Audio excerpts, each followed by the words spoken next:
Bom dia, pessoal, meus 10 ouvintes. Sempre apresentar a primeira palestra é esse problema, né?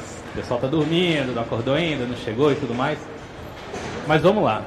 Quem não veio vai perder a melhor apresentação sobre astronomia, ciência e ganhar uns insights interessantes sobre computação dentro da ciência amadora, principalmente. Que é a minha apresentação aqui, que é sobre uma rede de busca de meteoros chamada Bramon, que é a Rede Brasileira de Monitoramento de Meteoros. A sigla é em inglês, né? Porque todas as siglas são em inglês. E o título é Revolucionando a Busca por Novas Chuvas de Meteoros. Por que revolucionando? Porque a Bramon, quando ela nasceu, ela nasceu como um fomentador de ciência amadora. Como várias outras áreas da ciência amadora, como existem amadores em paleontologia, amadores em biologia, observadores de pássaro, essas coisas. E, principalmente, no nosso caso, amadores em astronomia. E a ciência em si começou com o amadorismo, a gente pode falar assim. No início, era pura observação. As pessoas observavam o céu, observavam os fenômenos, observavam o que acontecia na natureza e tentavam buscar explicações para isso. Naquela época, buscavam explicações esotéricas, sobrenaturais e, algumas vezes, explicações naturais. Porém, ainda não existia o método. Existia o registro, mas ainda não existia o método científico em si. Essa observação foi evoluindo, as pessoas foram aprendendo a observar, aprendendo a registrar essas observações e a passar por gerações e gerações, até chegar no belo dia que se criou o método científico, que é aquele método que a gente vai captar as informações, coletar os dados, processar esses dados e chegar a uma conclusão que vai ser estudada e vai ser referendada por outras pessoas e vai virar uma teoria, vai virar uma lei, vai virar um fato científico. E no nosso caso da astronomia, é uma coisa interessante porque se você for um paleontólogo amador, você tem que ir para um lugar onde tem um sítio arqueológico, alguma coisa assim, para procurar o objeto da sua pesquisa. Se você for um observador de pássaro, um botânico amador, você tem que procurar os pássaros, tem que ir numa floresta, tem que procurar os seus objetos de pesquisa. No caso da astronomia, não. Aqui, de dentro do estádio, por aquele buraquinho ali no céu, você consegue fazer alguma astronomia. O céu está para todo mundo, em todos os lugares do mundo, menos os lugares que ficam completamente cobertos. Mas aqui em Brasília, por exemplo, nesse período, é um excelente lugar para a astronomia. E o céu está disponível sempre. Por isso que a astronomia amadora é uma das ciências amadoras mais produtivas no aspecto de descobertas científicas relevantes e a mais difundida no mundo, pode-se dizer assim. Existem astrônomos amadores em praticamente todos os países do mundo, inclusive na Antártida, e todos produzindo algum tipo de ciência. E uma das coisas que as pessoas mais querem, no final das contas, seja por ego, seja por satisfação pessoal, é escrever o seu nome no livro eterno da ciência, ou seja, descobrir alguma coisa relevante e essa coisa relevante ficar registrada para o resto da história da nossa ciência como uma coisa descoberta por você, ou pelo seu grupo, ou pela sua comunidade, seja lá quem for. Porém, nós, astrônomos amadores, dispomos de equipamentos amadores. Nós não temos grandes telescópios como os grandes observatórios têm.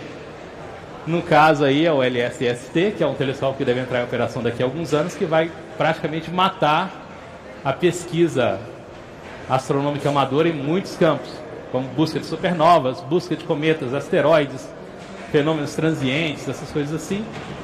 Esse telescópio vai praticamente eliminar a pesquisa amadora, mas não quer dizer que o amador não vai descobrir mais nada. Vai descobrir, mas vai ficar muito mais difícil. Então, temos que procurar áreas que não sejam simples para o profissional trabalhar, por algum motivo, né? E onde o amador pode contribuir de alguma forma. Então, por exemplo, aqui alguns exemplos que eu apresentei numa palestra no ano passado também, que é observação de Júpiter. Os profissionais não têm o equipamento que passa 24 horas observando os planetas gasosos, os outros planetas do sistema solar, à procura de fenômenos que acontecem lá. Esse caso aqui foi um impacto de um asteroide em Júpiter que aconteceu em 2009. Foi registrado por esse astrônomo amador, Anthony Wesley. Ele estava fazendo fotos de Júpiter para postar no Facebook. E deu sorte de pegar essa pluma negra aqui. Na verdade, ele pegou o impacto. Essa pluma negra foi o resultado desse impacto. E ficou famoso porque registrou um impacto de um asteroide grande em Júpiter. Se esse asteroide tivesse caído na Terra, hoje não teria Campus Party. Essa também foi uma descoberta interessante. Foi feito por essa menina chamada Harry Van Eckel. Ela é holandesa, se não me lembro bem, ou dinamarquesa, um país lá do norte da Europa. E ela estava trabalhando num sistema chamado Galaxy Zoo, que é um sistema compartilhado de pesquisa que eles colocam as fotos das galáxias para você analisar. Você abre as fotos e classifica que tipo de galáxia é aquela. Tem um treinamentozinho, você faz. Como os computadores não conseguem fazer isso hoje, nem com inteligência artificial, eles distribuem isso para as pessoas abrem as fotos e veem. E ela descobriu essa mancha verde, que ninguém nunca tinha visto, ou se alguém viu, imaginou que era um artefato de imagem, uma coisa assim, e não é, isso está lá, é uma nuvem de gás gigante intergaláctica. Ela descobriu, e hoje essa nuvem tem o nome dela, ou seja, ela escreveu o nome dela naquele livro da ciência, através de uma pesquisa totalmente amadora. Tem o BOINC, que é um sistema distribuído de computação, que existem várias, centenas de pesquisas lá. A mais famosa é o SET at Home, que é a busca de inteligência alienígena através de sinais de rádio. Essa é uma nebulosa descoberta por um cara. Assim, se imaginava que não existiam mais nebulosas simples de se descobrir nas imediações do nosso sistema solar, na nossa galáxia. E esse cara aí, que é o Julian McNeil, por um acaso, em 2003, tirando uma foto da região da nebulosa de Orion, descobriu uma nebulosa nova. Reportou para a União Astronômica Internacional. A União Astronômica Internacional validou e hoje essa nebulosa tem o nome dele, nebulosa de McNeil. Enquanto ela existir nos próximos milhões de anos e a humanidade existir também, o nome dele vai estar lá registrado como nebulosa de McNeil. Tem a busca de supernovas e asteroides, que são as buscas que o LSST vai complicar. Essa aqui é uma foto de uma supernova, aquele pontinho marcado ali é uma supernova, foi descoberta por brasileiros, por um grupo chamado BRAS, que hoje já não existe. Ele existiu há uma década atrás, mais ou menos, buscando supernovas. Foram os maiores descobridores de supernovas do Brasil na época. Temos o SONIA, que é um observatório brasileiro. Hoje no Brasil nós temos 2 observatórios que fazem isso, que é o OCA, do Leonardo Amaral, e o SONIA, que é do pessoal lá de Minas Gerais, o Cristóvão Jacques e outros colegas. Eles descobrem asteroides, descobrem cometas, e o objetivo deles é descobrir asteroides potencialmente perigosos para a Terra, aqueles que podem, por um acaso, nos acertar. Esse é um exemplo de um cometa que eles descobriram, e essa semana passada eles descobriram um asteroide potencialmente perigoso para a Terra, que normalmente passa perto e existe um potencial de umas centenas ou milhares de anos ele nos atingir. Todas essas pesquisas são feitas por amadores, não são profissionais, são pessoas como eu e você que decidiram, de alguma forma, eu vou fazer um certo tipo de pesquisa científica e vou investir um pouco do meu tempo, um pouco do meu dinheiro e tentar descobrir alguma coisa. Esse aqui é uma representação artística, claro, todo mundo conhece, mas de uma coisa interessante que o Tasso Napoleão, Cristóvão, o Antônio Oliveira fizeram, que é com um telescópio amador também detectar o trânsito de um exoplaneta. Ou seja, com um telescópio simples, uma câmera simples, num local com iluminação razoável, de poluição luminosa, eles conseguiram detectar com muita facilidade um trânsito de exoplaneta. Há pouco tempo atrás, um astrofotógrafo muito famoso aqui no Brasil, chamado Carlos Feinbach, Kiko, o pessoal conhece ele como Kiko, com uma câmera DSLR normal, uma lente normal, também conseguiu detectar o trânsito de um exoplaneta, numa experiência que ele fez. Então, com um equipamento extremamente simples, você consegue descobrir um planeta fora do sistema solar. Existem grupos amadores fazendo isso hoje e descobrindo, de vez em quando, uma coisa ou outra. Mas, aonde eu quero chegar com toda essa parafernália, toda essa história? Que nós fazendo as nossas descobertas, no final das contas, nós contribuímos com alguma coisa para novas conquistas da humanidade, para novas ciências, novas descobertas, no caso nosso da astronomia, e isso vai acabar ajudando os profissionais em áreas que eles não conseguem atuar com eficiência. No nosso caso da Abramon, nós começamos esse projeto, na verdade nós começamos a tentar iniciar um projeto de busca de meteoros, de coleta de dados sobre meteoros, há muitos anos, há mais de 10 anos, em torno de 10, 11 anos. Mas a gente só conseguiu efetivar o processo de criação da rede em 2014, no final de 2013, 2014, quando alguns colegas entraram em contato finalmente com essas 4 redes aqui, que são redes que já existem hoje no hemisfério norte, que é a Edmond, que é a rede europeia, a CEMET, que é da Europa Central, República Tcheca principalmente, e o Kimon, que é do Reino Unido, e a Sonotaku, que é uma rede japonesa, que é a criadora da maioria dos softwares que fazem esse trabalho, que eu vou citar depois. Todas essas outras redes usam softwares hoje da Sonotaku, inclusive a gente, que é um software antigo, já está ficando obsoleto, mas que ainda tem uma certa eficiência. Nós usamos essas redes como referência para criar a nossa rede no Brasil, que é a Abramon. E por que a gente resolveu pesquisar meteoros? Porque é um investimento extremamente baixo.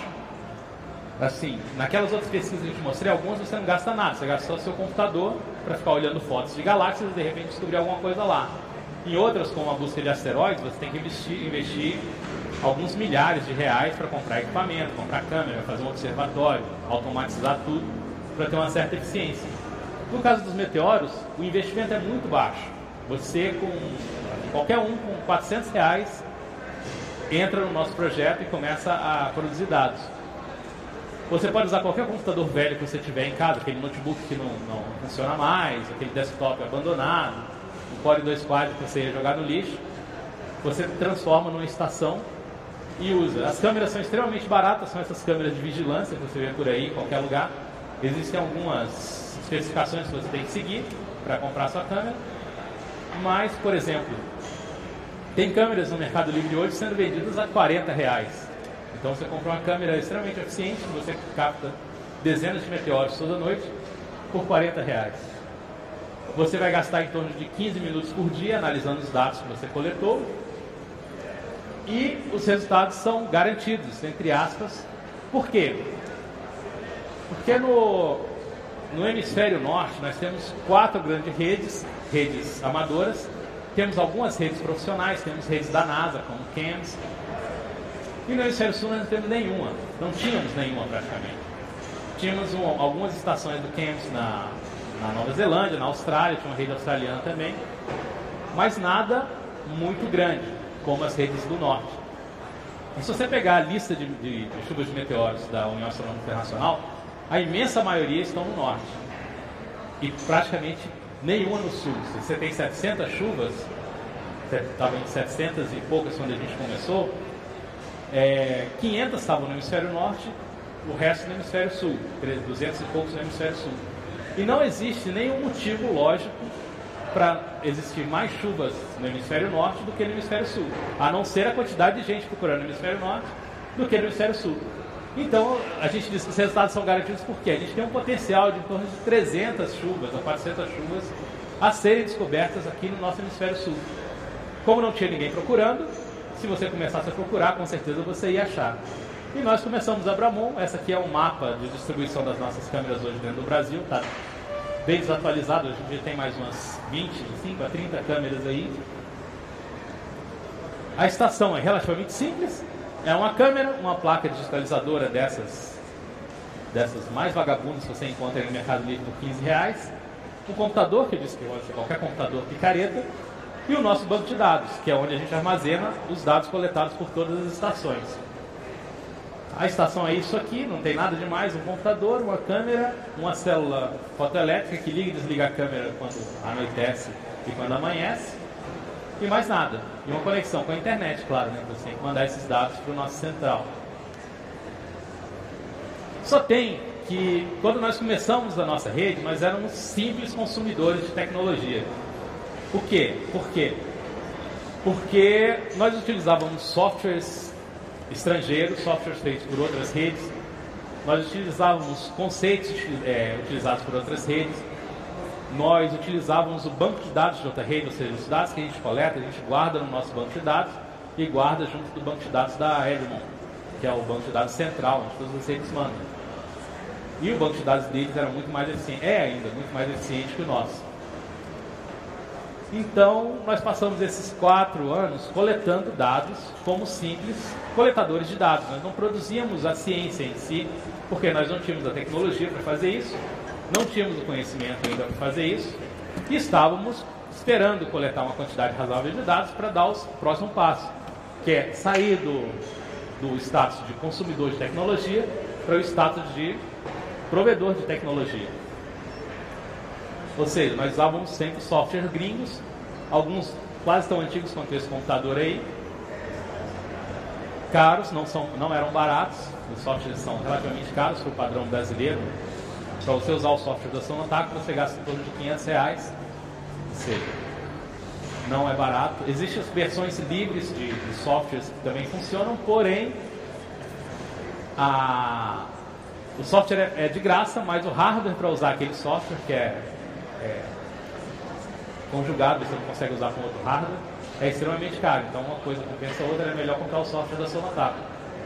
Até que um belo dia, durante as nossas madrugadas, batendo papo, um colega chamado Marcelo Zurita, que não é esse aqui, resolveu fazer um vídeo ilustrativo, eu não consegui colocar aqui, que mostrava todos os meteoros no mapa do céu que a Abramon capturou durante um ano.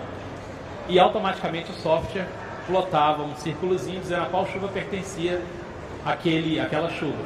Então imagine aqui que está a esfera celeste, de repente vê um monte de meteorozinhos aqui, isso caracteriza uma chuva. Aí ele circulava e dava o nome da chuva. E isso é um software que fazia isso automaticamente. E quando ele fazia isso, ele percebeu que em um determinado dia do ano aparecia um clusterzinho de meteoros num cantinho que não era circundado pelo software. Ou seja, não foi identificado ali uma chuva. E ele achou, interessante, isso aqui pode ser uma chuva de meteoros. Não tinha nenhum embasamento científico para dizer que se era ou não, era só uma desconfiança visual. O pessoal começou a debater isso num grupo interno da Abramon, o pessoal que estava estudando essa área.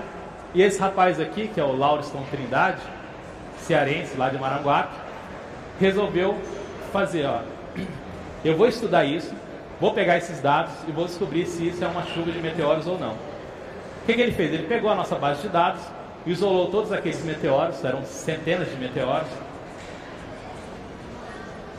e com um caderno na mão, foi plotando todos os dados orbitais de cada meteoro e fazendo uma comparação manual, fazendo uma série de cálculos manuais para descobrir uma série de parâmetros da órbita desse negócio. Num caderno do Ben 10, guarda esse nome que ele é interessante, no caderno do Ben 10 da filha dele, ele pegou o caderno da filha, gastou 2 cadernos do Ben 10 para fazer esses cálculos. Tá aí o que a gente chamou de Ben 10 Incontrator.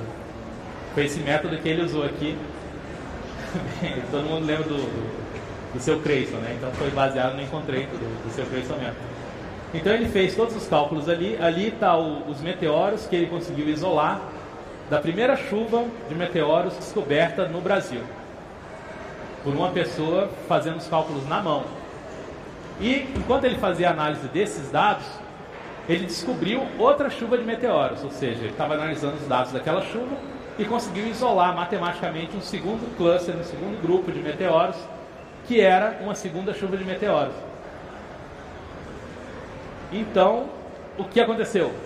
Abramon, por um acaso do destino, conseguiu descobrir de uma paulada só 2 chuvas de meteoros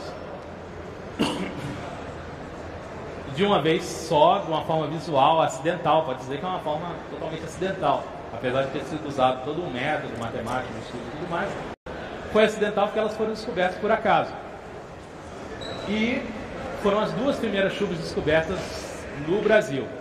Na verdade, acho que na América do Sul foram as primeiras chuvas descobertas. Já existiam chuvas descobertas na Austrália e tudo mais, mas já fazia um ano que não se descobriu uma chuva no hemisfério sul, e essas daí foram duas descobertas de uma vez só. Isso foi bastante impactante, por quê?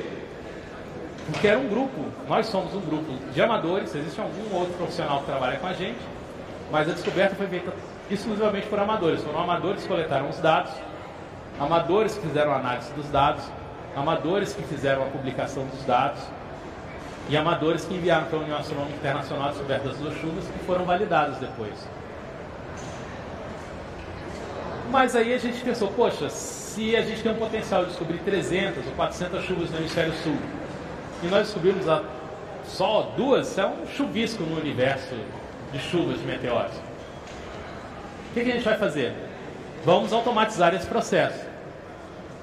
Aí a gente pegou o nosso colega Leonardo Amaral, que não é o seu Creyson, claro, que se dispôs, ele é um programador, tem uma empresa que trabalha nisso, é membro da Abramon, é o dono do observatório do Oca, que faz busca de asteroides também.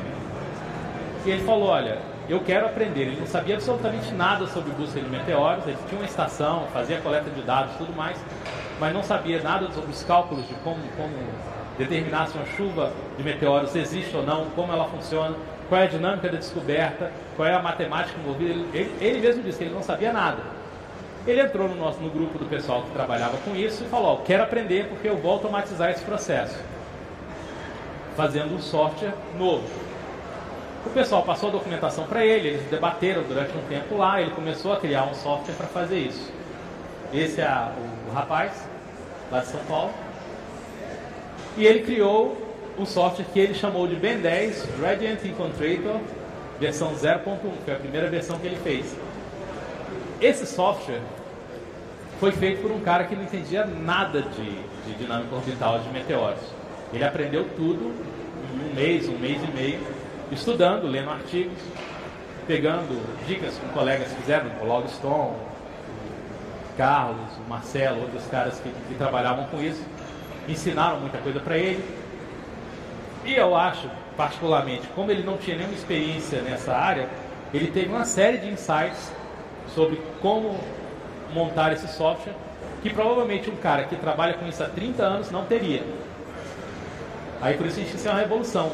Essa aqui é um exemplo do universo de pesquisa que a gente tem para um radiante. Digamos que você quer procurar um radiante que acontece. Eu não expliquei o que é um radiante de meteoros, né? Eu vou tentar explicar rapidamente.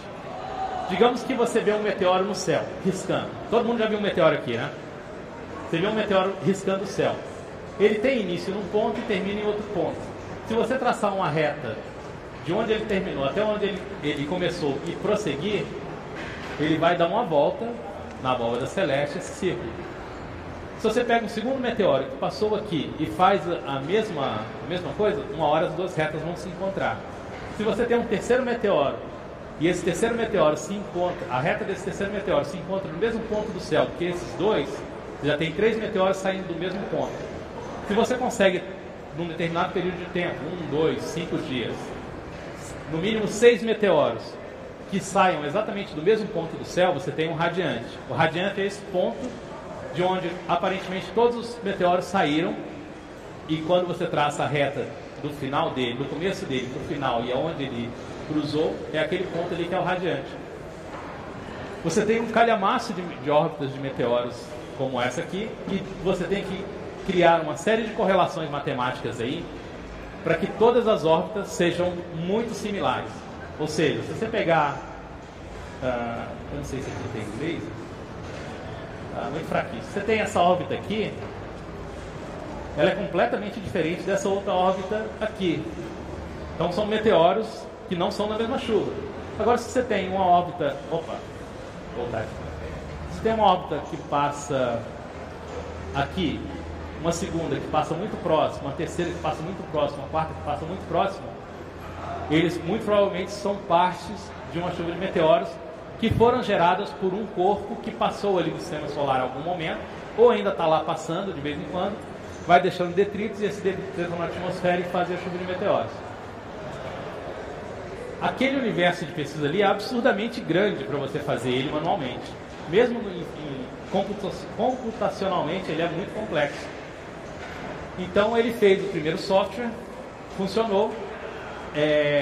Para testar, a gente pegou chuvas de meteoros que já existiam no catálogo da União Astronômica Internacional, validamos essas chuvas, ou seja, a gente desdescobriu a chuva, colocamos os dados, ele pegou os meteoros que a gente tinha e redescobriu aquela chuva. E o interessante é que o software, dentro dos dados da União Astronômica Internacional, essas órbitas têm um certo grau de erro. O software que ele desenvolveu diminuiu esse erro dentro dos meteoros que a gente colocou para o software analisar. Então ele era mais preciso do que os cálculos manuais que eram feitos antigamente para descobrir essas chuvas. Como eu te falei, o universo de busca era absurdamente grande. Por exemplo, se você tem uma órbita, tem 400 órbitas de meteoros, tem que correlacionar 10 parâmetros dessas órbitas para elas se encaixem dentro de uma chuva. Se no mínimo você tem essas 400 órbitas, você vai ter 400 fatorial. Interações que você vai ter que fazer dentro dessa base de dados para conseguir isolar 6 meteoros mínimos para caracterizar uma chuva. 6 fatorial, 400 fatorial, todo mundo sabe que é esse número absurdo aqui. Se você botar um computador, qualquer computador desse aqui, o mais potente que você tem aqui, coloca ele para fazer esses cálculos. Hoje, acho que ele termina daqui a uns 20 anos. Então é praticamente impossível você usar um tipo de correlação normal para fazer esses cálculos. O que o pessoal fez? Eles começaram a pesquisar como criar um novo tipo de busca, ou então utilizar buscas mais eficientes para maximizar a pesquisa nessa área. Então, eles começaram a usar um tipo de agrupamento chamado esse DBSCAN. Acho que alguns de vocês que já estudaram a área de informática e estatística conhecem. Então, utilizando DBSCAN, você consegue isolar possíveis clusters dentro de um universo grande de pesquisa e depois você trabalha dentro daquele cluster. O pessoal ainda conseguiu aperfeiçoar esse DBSCAN para um segundo novo método que torna ele bem mais eficiente. Esse é o Incontrator, no final das contas. Esse software aqui ele foi feito em Visual Basic, ou seja, não é nada extremamente sofisticado, não é uma coisa que você vai ter que rodar no supercomputador, nem gastar meses programando. E ele está sendo aperfeiçoado o tempo todo. Ele pega a nossa base de dados, analisa, gera um gráfico ali dos clusters possíveis dentro daquela base de dados para aquele período que você determinou e isola os possíveis meteoros que estão ali que formam chuvas. Esse negócio aqui é tão interessante que se você pegar toda a base de dados das redes que a gente tem e analisar, provavelmente a gente descobriu chuvas que os gringos não tinham descoberto na base de dados do hemisfério norte. Então nós pegamos, como as bases de dados da Bramon, da Edgemon, da Sonotaku são públicas, ou seja, qualquer uma aqui pode pegar e analisar, que é outra característica da ciência feita por cidadão, que o pessoal chama de citizen science, que é você gerar ciência e gerar ciência pública, para qualquer um poder pesquisar dentro daquela área. Não adianta você dizer que tem uma rede de citizen science se você coleta os dados, guarda na sua gaveta e só você ou só o seu grupo pode analisar. Isso não faz nenhum sentido. Então, no nosso caso, os dados são públicos, nós disponibilizamos para eles e eles disponibilizam para a gente. E o pessoal resolveu fazer algumas pesquisas dentro da rede dos dados das redes mais antigas. E descobrimos várias chuvas de meteoros no hemisfério norte que eles não tinham descoberto dentro do banco de dados deles, com esse software. Então, usando a base da Edgemon, da Sonotaku e da Bramon, se você jogar lá os dados, ou dentro de determinados parâmetros, você fatalmente vai descobrir algumas chuvas. E foi o que a gente fez. A gente pegou os dados das outras redes, iniciamos a pesquisa dentro desse software e foram descobertos várias chuvas de meteoros. Aqui você tem um exemplo de 2 clusters de chuvas que foram encontrados. ABO e OHD são siglas de chuvas de meteoros que o software descobriu. Então tá ali o nome, né? April Beta Ophiucidius e October Hydridius. São o nome dessas duas chuvas.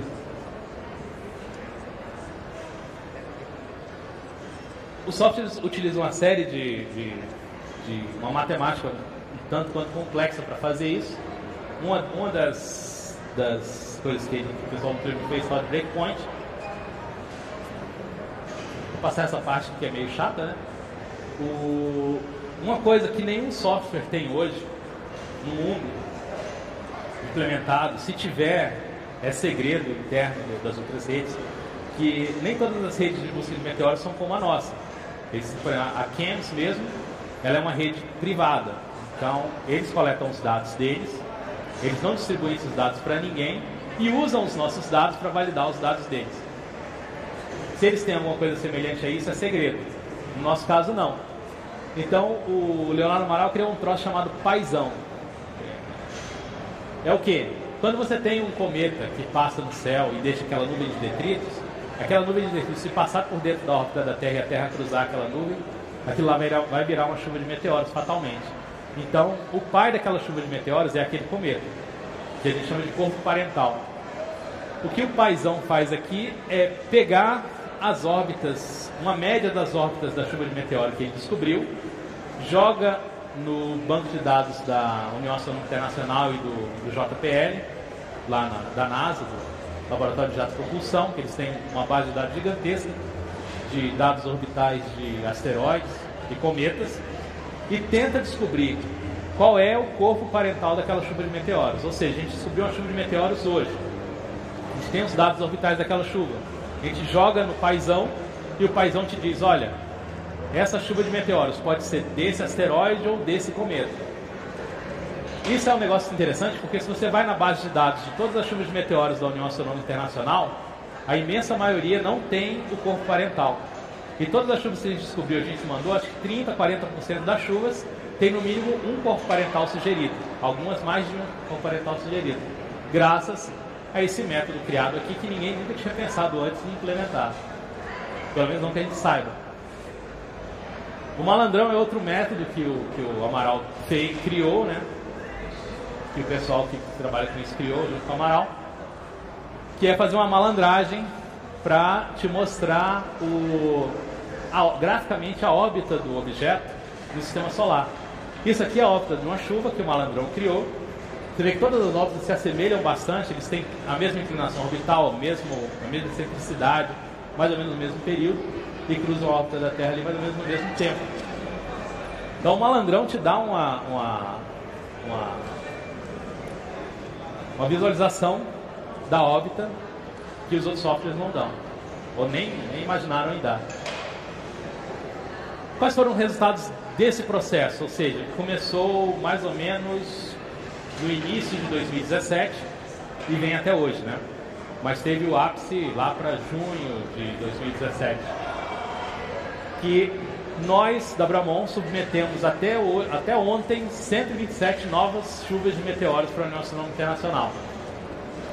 E essas chuvas foram submetidas graças à criação de novos métodos de busca de radiantes, métodos inéditos. Como é que registra essas chuvas de meteoros? Tem algum lugar onde você registra essas descobertas e eles validam? Tem. Bom, como você registra uma chuva de meteoros? Existe um site da União Astronômica Internacional que é responsável sobre isso. Então você tem os dados orbitais. Esses dados são enviados para lá, eles analisam esses dados, veem se está tudo correto. Se estiver correto, eles colocam numa tabela que eles chamam de pro-tempore, ou seja, está ali esperando você publicar um artigo científico em alguma revista, algum jornal, que mostre o método que você usou para determinar se aquela chuva existe ou não. Então nós submetemos, a União Astronômica analisou, viu que os dados estavam corretos, ou seja, não tem nenhuma inconsistência ali. E a gente está em vias de publicar o artigo sobre essas descobertas aí. Sobre essas 127 chuvas. Aí você pensa, pô, mas o que tem 127 chuvas? Será que é grande coisa? Anteontem, há umas 2 semanas atrás, existiam 819 chuvas descobertas na história da astronomia mundial. Desde que se começou a pesquisar chuvas de meteoros. 819 chuvas, incluindo as nossas. Teve outro colega americano do Kansas que publicou mais um monte de chuvas. Muitas chuvas saíram porque foram invalidadas com o tempo. Mas no universo de 819 chuvas na história, você em um ano publicar 127 chuvas é um negócio absurdo.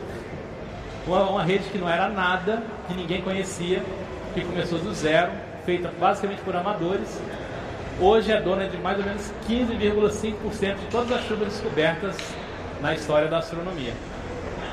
Em 15 meses, praticamente. Ou seja, é uma coisa absurda. Mas a gente sabe que ainda existem mais de 200 chuvas a serem descobertas. A gente tem que coletar dados para descobrir essas chuvas. Então, isso é só o nosso começo, né? O que eu queria mostrar para vocês, no final das contas, dessa apresentação, é que você, qualquer um aqui, não precisa ser um especialista em uma determinada área para fazer ciência usando o seu cérebro, usando o seu computador, usando a sua casa, usando o seu tempo. Basta você querer. Por exemplo, nós da Abramon não tínhamos, há 4 anos atrás, não tínhamos absolutamente nenhuma experiência em busca de meteoros. Tínhamos a vontade de aprender, tínhamos o pessoal disponível, tínhamos um certo tempo para investir e uma mixaria de dinheiro, cada um 400, 500 reais para investir nessa pesquisa. Criamos um grupo e hoje somos um dos grupos que mais descobriram chuvas de meteoros na história da astronomia. Apesar de não ser reconhecido, mas é uma coisa que pra gente traz muita felicidade, porque o nosso objetivo era esse, era preencher essa lacuna de chuvas de meteoros que existem no hemisfério sul.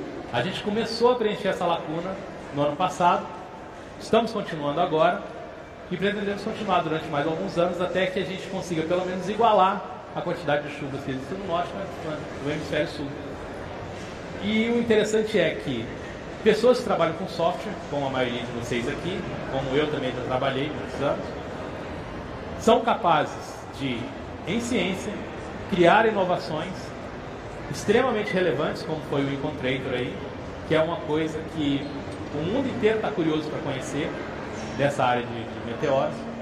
A gente já passou algumas informações para eles, mas está todo mundo louco para colocar a mão nesse software, porque quando colocarem vão descobrir quais foram os métodos que o Leonardo e os outros colegas criaram para descobrir essas chuvas de meteoros dentro desse software e essas inovações. Então, se você gosta de paleontologia, você pode ir lá para o campo, cavucar um buraco, descobrir um fóssil legal, ou de repente você pode ter uma ideia muito bacana e criar um software de simulação, criar um software de busca, criar um software de estatística, de pesquisa, que vai ajudar essa área de ciência a descobrir novas coisas, a fazer novas descobertas.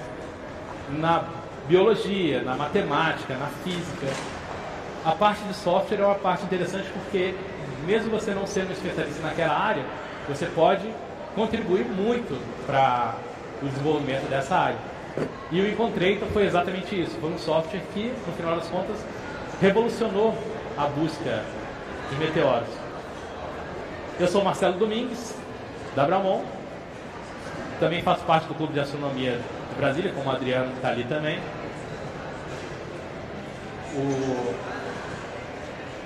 E tem uma última coisinha aqui.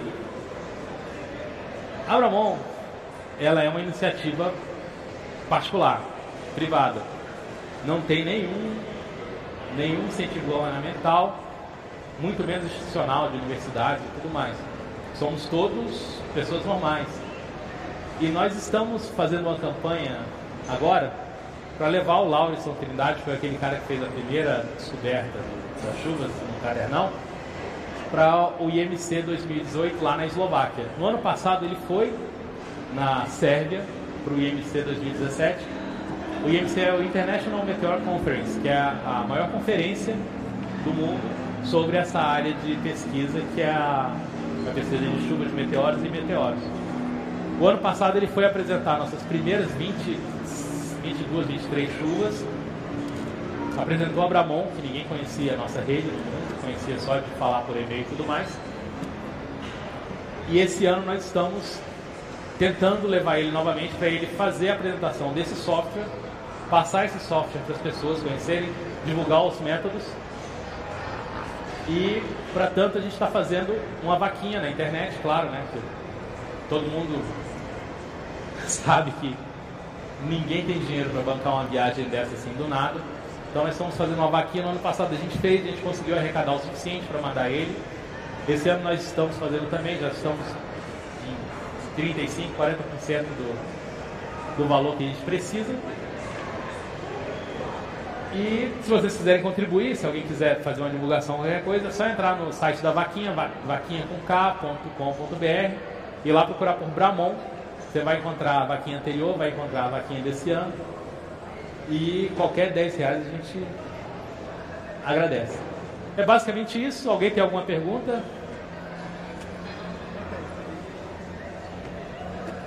Alô.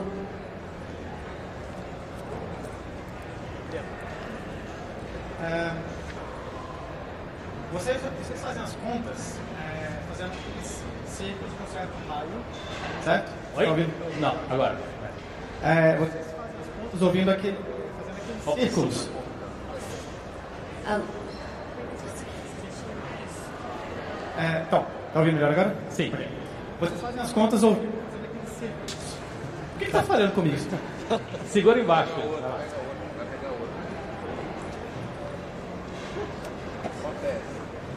Parabéns, É. bom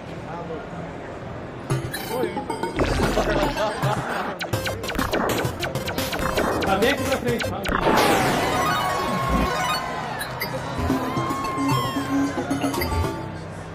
Isso.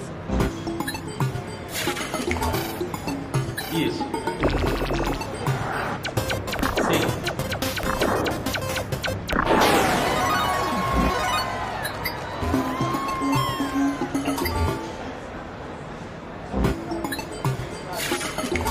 Já procuraram universidades para fazer isso? Para interagir com vocês? Porque esse é um tipo de projeto que pode funcionar como, por exemplo, iniciação científica para estudantes em graduação e coisas do tipo. Sim, já. Existem colegas que têm contatos com o pessoal da USP, da Unicamp, que se interessaram bastante por esses métodos e eles já estão trabalhando nisso, em forma de aperfeiçoar essa matemática para acelerar o processo, criar novos métodos também dentro desses parâmetros. Esse método DBScan ele é um método muito conhecido, ele não é uma novidade. Ele é uma coisa que é bastante documentada e tudo mais. O que o pessoal fez foi introduzir ele nessa área com algumas modificações que aceleraram e melhoraram, porque ali dentro quando você gera você tem um meteoro aqui, quando você gera um raio ali, você está dizendo que o que tiver dentro daquele raio, de vários parâmetros, está dentro da sua área de pesquisa, então daquela área que você deve isolar. Então você pega essa, com essa, e você determina o tamanho daquele raio e tudo mais. Esse é um método comum, padrão. Mas, quando você aplica numa área nova, ou quando você faz modificações para ele melhorar a eficiência dessa sua área que já é conhecida, aquilo lá é um campo extremamente fértil para publicações, para trabalhos de iniciação científica. Eu mesmo tenho por mim, que apesar de eu não ser da área acadêmica, não ser da academia, que esse trabalho da Bramon, desde 2014 até hoje, ele já rendeu algumas dissertações de mestrado e tudo mais de pessoas que pegaram a nossa área e destrincharam para fazer um estudo. Mas, por exemplo, essas descobertas aí, todo esse método criado, eu imagino que ali tem capacidade de sair no mínimo umas 2 ou 3 teses de doutorado, algumas dissertações de mestrado e centenas e centenas de trabalhos de graduação. Dá para fazer muita coisa. E se vocês tiverem conexão com o pessoal da universidade, vocês passam a ter acesso, por exemplo, ao cluster deles. Exato. E os alunos podem colher dados na própria universidade também. Podem. Então a bola de neve pode aumentar rápido. Aqui mesmo na Universidade de Brasília, a gente está com uma parceria com o Instituto de Física, o professor Leonardo. A gente vai instalar câmeras no observatório da UNB. E o nosso objetivo, no final das contas, é que a academia brasileira faça esse trabalho que a gente está fazendo, ou então ajude nesse trabalho que a gente está fazendo, para que eles publiquem esses resultados. Para mim, não faz sentido nenhum eu ir lá no Astrophysics Journal e publicar um negócio desse, que para mim não vai valer nada, eu não vou ganhar nada com isso. eu sou servidor público. Agora, para um cara que quer fazer um mestrado, está fazendo um doutorado, um aluno de graduação, que publica um artigo desse num jornal de impacto, como um Astronomic Journal ou outra coisa desse tipo, é um salto gigantesco para a carreira dele. Até porque, por exemplo, esse Encontreita, quando ele for publicado, a quantidade de citações que ele vai ter vai ser absurda. Todo mundo que for publicar alguma coisa relativa à chuva de meteoros dali para frente vai citar esse artigo. Então imagina o impacto disso para a vida acadêmica de um pesquisador que trabalha com isso, ou que trabalha nessa área e publique uma coisa dessa. Então o nosso objetivo é que a academia se interesse também por esse assunto e trabalhe com a gente, né? Venha com... E tornando... E se vocês tornarem o código open source, fica mais fácil ainda de evoluir rápido, né? Esse trabalho que o Amaral fez foi totalmente amador também. Não que ele não tenha sido um trabalho mal feito, mas foi um trabalho feito por amor mesmo. Ele parou um dia, não, eu quero automatizar esse negócio, sentou lá na cadeira dele nas horas vagas, gastou um monte de tempo que ele tinha e desenvolveu esse software. Não tinha nenhuma pretensão de fazer um sistema open source, com código aberto, em algum servidor, uma coisa assim, porque era um trabalho dele de diversão. Mas nada impede que, por exemplo, a universidade, a UNB, a Unicamp, a Católica aqui de Brasília, que tem áreas de informática bem desenvolvidas, peguem um projeto desse, façam um projeto de iniciação científica, recrie esse software do zero, tornando ele mais eficiente e open source, para qualquer um utilizar. Como eu disse, a nossa rede, ela tem a principal característica de ser aberta. Tudo que a gente cria, a gente quer que as pessoas usem e que outras redes usem também. E a gente quer usar as das outras redes também, que também tem a mesma filosofia. Então esse software, a gente não abriu ele ainda porque ele ainda está em certo desenvolvimento e a gente vai publicar o artigo dele antes de liberar. Mas acho que até o final desse ano ele está livre, qualquer um usar.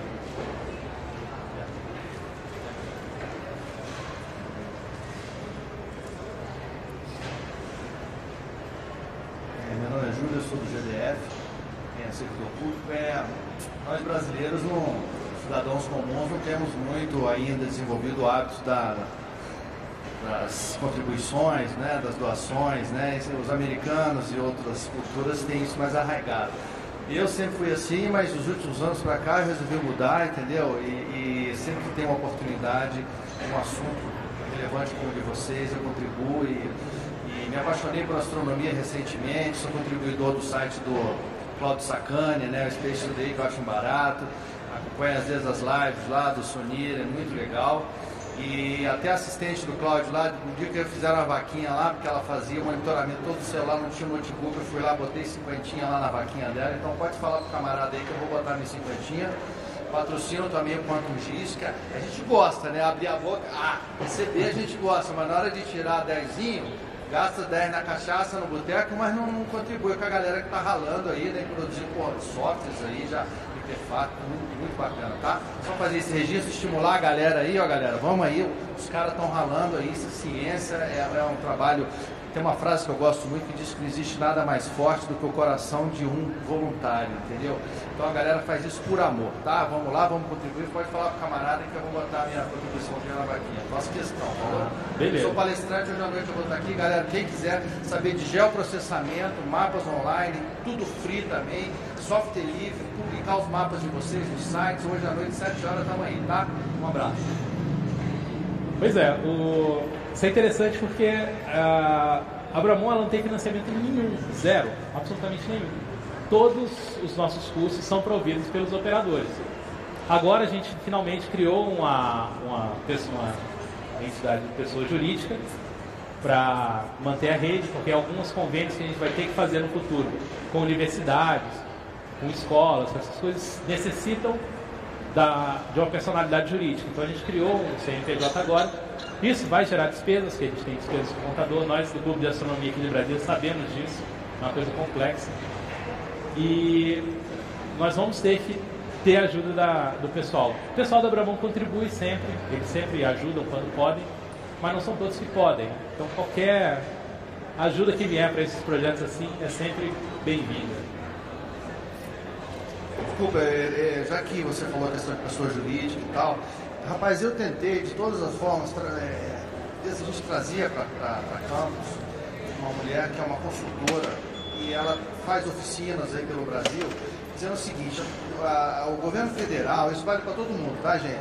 Tem verbas para diversos ministérios. Agora nós estamos num ano eleitoral, um ano meio complicado, mas é o seguinte, se tem verba e não tem projetos para poder usar essas verbas. Então, por exemplo, você estaria vinculado ao Ministério da Ciência e Tecnologia, não é verdade?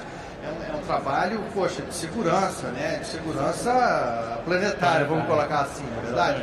Então, depois a gente pode até conversar, vocês que já estão engajados aí, sabe? Muitas vezes a gente não sabe que existe, não vou mexer com o governo, não. Realmente a gente fica um pouco desanimado, mas eu conversei com um cara de Minas, onde eu conheci o trabalho dela, e ele tem uma fundação lá, certo? Ele falou, olha, minha esposa montou um laboratório de informática, usando esses programas, esses projetos do governo, sem ter que passar pelo prefeito, sem ter que passar pelo deputado, entendeu? Uma coisa, ela fez, ele montou isso online, quer dizer, às vezes a gente não sabe que existem essas linhas de crédito, e ninguém usa, e obviamente o Estado, às vezes, muitas vezes o Estado não divulga isso, né? E aí vira o orçamento do ano, cai no caixa comum e ninguém usou, e ninguém fica usando, entendeu? E é isso que eu queria falar para vocês. Obrigado. Pois é, aqui no GDF mesmo a gente tem a FAP-DF e tem o dinheiro para gastar e às vezes não gasta porque não tem projetos apresentados. O problema da área amadora é porque a gente compete, no final das contas a gente compete com a área acadêmica. E muitas vezes quem comanda a distribuição dessas verbas é a área acadêmica. Então a área acadêmica não quer ceder nada para os amadores. No final das contas. Isso acontece. Não por discriminação e tudo mais, porque eles têm... Pois é. Então... Pois é. Aí o que a gente faz, na verdade, são parcerias com a academia, para que a academia capte esses valores e aplique na nossa pesquisa. Né? A gente está fazendo isso já, tentando implementar isso em alguns lugares.